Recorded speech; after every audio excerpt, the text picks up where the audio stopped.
Hello বন্ধুরা, এইদিকে দেখো সকালবেলায় গিয়েছিল টিউশনি। তো টিউশনি ম্যাডামের মা একটা কদবেল দিয়েছিল, তো রেখে গিয়েছিল স্কুলে। এখন বিকাল থেকে এসে বলছে বিকালবেলা স্কুল থেকে যে মা কদবেলটা মাখা করে দাও। তো আমি বললাম ঠিক আছে, দিয়ে মাখা করে দিই। তো তারপরে বলছে না, আমাকে দাও, আমি মাখা করি, দেখি আমি কেমন মাখা করতে পারি নাকি।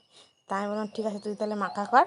তো আমি দেখো, আমি ভাবছি যে আমার সায়ন দেখি না মাখা করতে পারে কিনা, তো তোমাদের সাথে সেটা শেয়ার করব।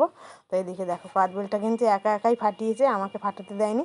আর বাটির মধ্যে চিনি, লবণ আর লঙ্কাটা আমি একটু মেখে দিয়েছিলাম। কদবেলটা পুরো শাঁসটা বের করে নিয়েছে। আর গাছ থেকে একটা লেবু পাতা তুলে আনতে বলেছিলাম, লেবু পাতা দিয়ে ভালো করে কদবেলটা মেখেছে। আবার এখন দেখো নিজে নিজে মাখতে মাখতে একা একা খেয়ে টেস্ট করে বলছে যে মা হ্যাঁ হেভি টেস্টি হয়েছে।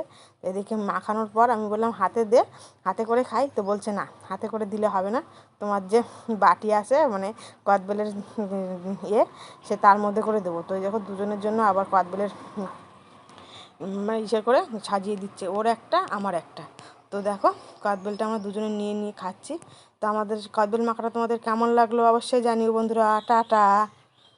এদিকে দেখো সায়নকে জিজ্ঞেস করছে।